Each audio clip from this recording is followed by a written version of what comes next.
இன்னைக்கு நம்ம சங்கடகர சதுர்த்தி விநாயகர் பரிகாரம் தான் பார்க்க போறோம். இந்த ஒரு வரி மந்திரத்தை 3 முறை சொல்லி சிதறு தேங்காய் உடைத்தால் 7 நாளில் நினைத்தது நடக்கும் அப்படின்னு சொல்லியிருக்கோம். நம்ம நினைத்த காரியங்கள் நடப்பதற்கு, காரிய தடைகள் நீங்குவதற்கு, நமது விக்னங்கள் யாவும் விலகுவதற்கு விநாயகரை வழிபட்டாலே போதும். ஒரு சின்ன எளிய விநாயகர் வழிபாடு உங்களுக்கு அவ்வளவு பலன்களை அள்ளி கொடுக்கும். விநாயகப் பெருமான் கண்டிப்பா நீங்க கேட்டதை எல்லாம் வாரி வழங்குவார். உங்க கஷ்டத்தை எல்லாம் போக்குவார். அதுவும் விநாயகருக்கு உகந்த நாளான சங்கடகர சதுர்த்தி அன்னைக்கு கண்டிப்பா ஒரு சின்ன வழிபாடாவது நீங்க செய்ய மறக்காதீங்க.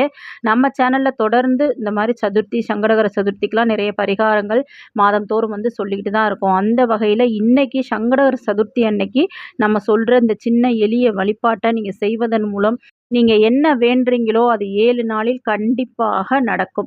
உங்க கஷ்டங்கள் குறையணும்னு வேண்டினாலும் சரி, ஏதாவது வேண்டிய வரத்தை நீங்க கேட்பதாக இருந்தாலும் சரி, 7 நாள்ல அந்த கஷ்டம் நீங்கும். அந்த பிரச்சனை சரியாகும். 7 நாளில் நீங்க என்ன வேண்டுறீங்களோ அந்த வரத்தை உங்களுக்கு விநாயகர் அருள்வார். ஒரு சிதறு தேங்காய் வழிபாடு தான், எளிமையான வழிபாடு. அதோடு நம்ம சொல்ற இந்த ஒரு வரி மந்திரத்தை 3 முறை சொன்னாலே போதும். அந்த மந்திரம் என்ன, எப்படி வழிபாடு செய்றது அப்படின்றத பத்திலாம் பார்க்கலாம். அதுக்கு முன்னாடி மறக்காம நம்ம சேனலை சப்ஸ்கிரைப் பண்ணிக்கிறங்க வீவர்ஸ்.